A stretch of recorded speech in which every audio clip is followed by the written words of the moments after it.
Hi darlings అందరికి. ప్రభాస్ అన్న fish వెంకటన్నకు 50 లక్షలు ఆర్థిక సహాయం ఫిష్ వెంకటన్న హాస్పిటల్లో ఉంటే కిడ్నీ ట్రాన్స్ఫర్ కు సహాయం చేస్తున్నారని ఒక ఫేక్ వీడియో అయితే వైరల్ అవుతుంది. నవీన్ అనే వ్యక్తి వీళ్ళకి కాల్ చేశాడని ఉంటుంది. దానికి సంబంధించిన వీడియో ఇప్పుడు మీకు చూస్తున్నా చూడండి. ఫిష్ వెంకటన్న కూతురు మాట్లాడుతుంది చూడండి. అంటున్నారు.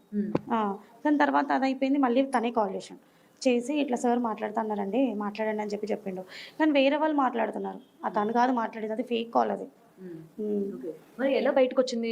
అసలు ఎవరు చెప్పారు? ఇలా వాళ్ళ టీం నుంచి ఫోన్ వచ్చింది, ఇంత హెల్ప్ చేస్తామన్నారు, మీరు సడన్ గా కాల్ చేసి ఇప్పుడు ప్రభాస్ వాళ్ళ పిఏ మాట్లాడుతున్నా అండి నేను అని అంటే మేము నమ్ముతాం కదండి. అది ఇప్పుడు ఎన్నో కాల్స్ వస్తున్నాయి, ఏది చెప్పినా నమ్ముతాం. ఇప్పుడు అట్లా ఉంది మాది, నమ్మేటట్టుగానే ఉంది.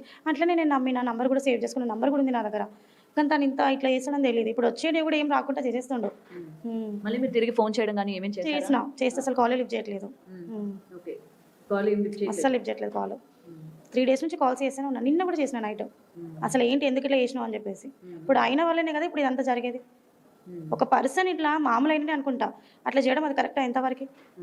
అండ్ ఈ న్యూస్ విన్న తర్వాత కూడా మనకి డాక్టర్ గారు కూడా చెప్తూ ఉన్నారు, డోనర్స్ నేను ఇస్తాను అని చెప్పి కూడా క్యూలు కడుతున్నారు. చాలా మంది అడుగుతున్నారండి, ఫ్రీగా ఇస్తా అంటున్నారు. ఎక్కడెక్కడ నుంచో కాల్స్ వస్తున్నాయి, అవుట్ స్టేట్ నుంచి కూడా కాల్స్ వస్తున్నాయి. కాకపోతే డాక్టర్ ఏమంటున్నారంటే ఒక 1 month వరకు అయితే మనం చేయలేమంటున్నారు. ఇంకా ఆయన లేచి కూర్చోవాలి. ఇప్పుడు చూస్తున్నారు కదా, అసలు పడుకొనే ఉన్నాడు. లేచి కూర్చొని కొంచెం ఫుడ్ తీసుకొని కొంచెం యాక్టివ్గా ఉంటే దాని తర్వాత నెక్స్ట్ ప్లాన్ చేద్దామంటాను. ఓకే, సో ఇంకా 1 month టైం పడుతుంది, కంపల్సరీ 1 month టైం పడుతుంది. ఓకే, సో ఇలా డోనర్స్ వచ్చేవాళ్ళు నిన్న న్యూస్ తెలిసిన తర్వాత ఓకే ఆ డబ్బులో మనకు కూడా ఎంతో కొంత ఇస్తారు అని ఆశపడి వచ్చిన వాళ్ళు అనుకోవచ్చా? అంటే ఇప్పుడు మీకు ప్రభాస్ టీం నుంచి సహాయం అందుతుంది, డబ్బులు వస్తాయి, ఇంకా మనం కిడ్నీ ఇస్తే మనకు కూడా ఎంతో కొంత వస్తుంది కదా అడుగుతున్నారు. ఇప్పుడు కిడ్నీ అంటే కొంతమంది 50% అయితే అడుగుతున్నారు, ఎంతవరకు ఇస్తారండి అని చెప్పేసి. మీరు ఎంత ఎక్స్పెక్ట్ చేస్తున్నారని కూడా అడుగుతున్నాను నేను. మీ ఇష్టం అండి, మీరు ఎంత ఇచ్చినా తీసుకుంటామంటున్నారు. కొంతమంది 30 lakhs 50 lakhs. చూసారు కదా, ఈ యొక్క వీడియో చాలు ఫ్రెండ్స్. మనకు ప్రభాస్ అన్న ఎంతో మందికి సాయం చేశాడు కదా. ఈ యొక్క వీడియోతో అన్న పేరు మొత్తం పోద్ది ఫ్రెండ్స్. దయచేసి మీరు చేయాల్సిన ఒక్క పని, అది బాధ్యత మీకు. ప్రభాస్ అన్నకు తాలూకా మనుషుల వరకు ఈ వీడియో షేర్ చేయండి. ప్రభాస్ అన్న తప్పక చూడాలి, ఫిష్ వెంకటన్నకు సాయం చేయాలి.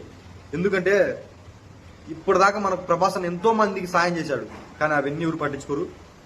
అంటారు కదా, తెల్ల పేపర్ని ఎవరు పట్టించుకోరు, తెల్ల పేపర్ మీద ఉన్న ఒక నల్ల మచ్చనే పట్టించుకుంటారు. అలాగా ప్రభాస్ అన్న ఎన్నో మంచి పనులు చేశారు, కానీ అన్ని మంచి పనులు పక్కన పెట్టి ఇలాంటి ఒక ఫేక్ వీడియోస్ పట్టుకుంటారు. దయచేసి అలాంటి వీడియోస్ తీయద్దు ఎవరు. ఈ వీడియో మాత్రం ప్రభాస్ అన్న చూసేంత వరకు వీడియో షేర్ చేయండి ఫ్రెండ్స్. దయచేసి నేను కోరుకునేది అదే. ప్రభాస్ అన్న ఫ్యాన్గా మీరు కూడా దయచేసి షేర్ చేయండి. ప్రభాస్ అన్న ఎలాంటోడో మీ అందరికి తెలుసు. ప్రభాస్ అన్న ఫ్యాన్సే కాదు, ప్రతి ఒక్కరికి తెలుసు ప్రభాస్ అన్న ఎలాంటోడో. ప్రభాస్ అన్నకి ఇలాంటి మచ్చ అనేది ఉండకూడదు. ప్లీజ్ ఫ్రెండ్స్ షేర్ చేయండి. బాయ్.